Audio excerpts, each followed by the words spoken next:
All right, let's get over to Davies Ibiamu, who is the chairman of the APC in Rivers. Good morning and thank you for joining us. Well, about the development in Rivers, and you heard Dr. tam-George talk about the government reaching out to the APC for them to work together. Yes, go ahead. Yeah, come over that again. I mean, is the APC not accepting the overture from the government in Rivers State that they work together?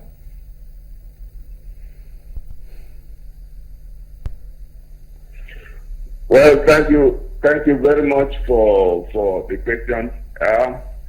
My answer is very simple.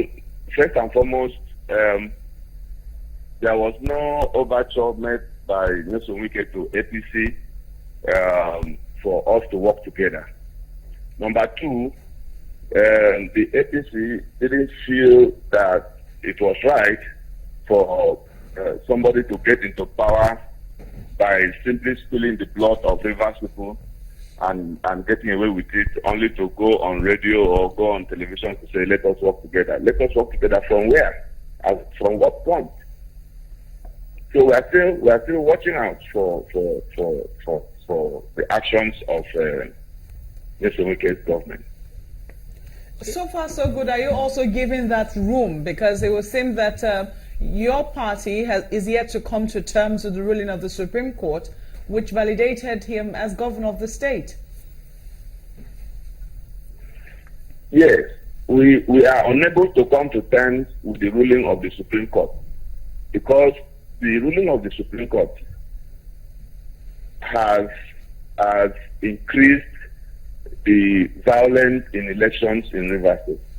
We knew that when the Supreme Court affirmed Nyesom Wike's election over the blood of Rivers people, we knew that was going to be an encouragement of violence in every election.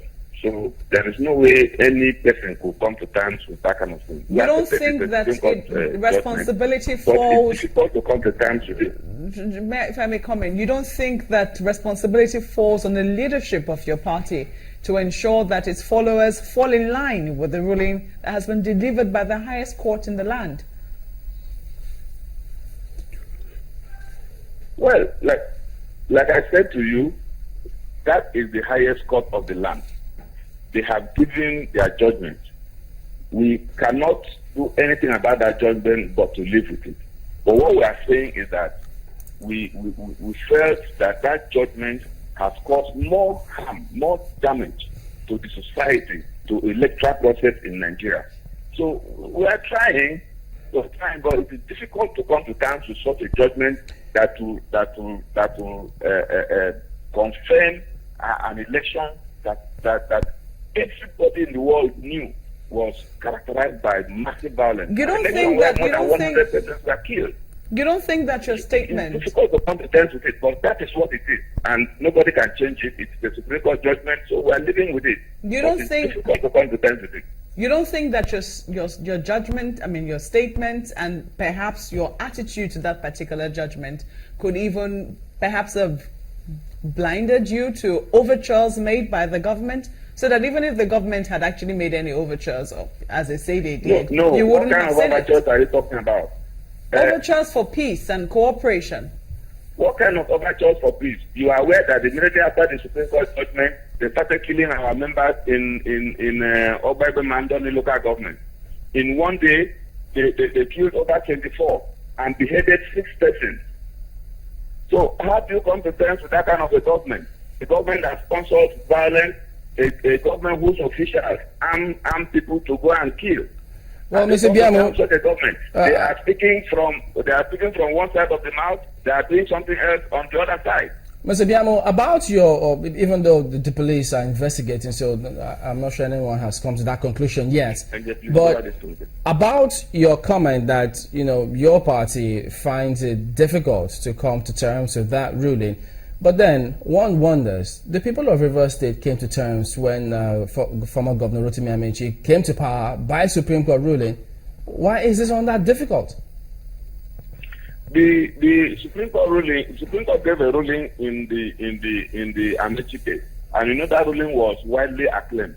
In our own situation, there are lives involved.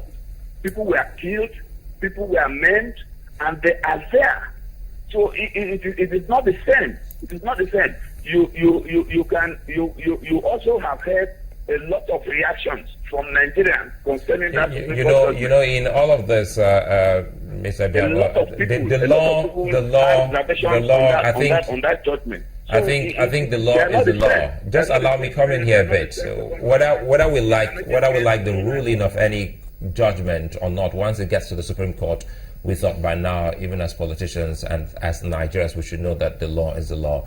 Once the Supreme Court speaks, I think every other person, as they say you can appeal to God. But if you look at it, don't you think that is why we're getting to see this amount of violence in Rivers State? Because we're concerned about Rivers people having peace, whether you're APC or PDP. Now, one other issue that I would love you to comment on has to do with what Mr. Tam-George has said. His wife was murdered, his son was murdered.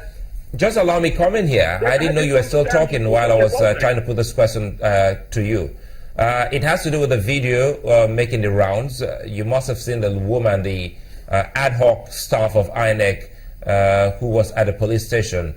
Was that your baseball cap on her? Because what the PDP and so many other persons are saying is that you were trying to shield her with your baseball cap.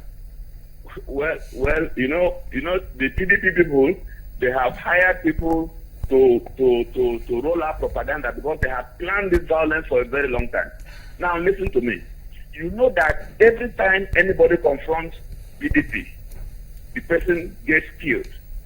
When they hijacked this woman from where she was working and took her to the police station, it was the governor that went there first. They were trying to force this woman to change the result that she had and write another thing. When we got wind of it, we rushed also to the police station. When we got there, the governor was already there. The Attorney General of the state was there. Other chieftains of PDP, they were there. And then we went up to ask the DPO, what is happening? What are you doing with this woman? The DPO said, oh, some PDP people came with this woman and they claimed that the woman was not seen at her place of work. She was caught on the road and brought to the station. And that he, the DPO, kept the woman in protective custody and retrieved the result from her and sent that result to CID.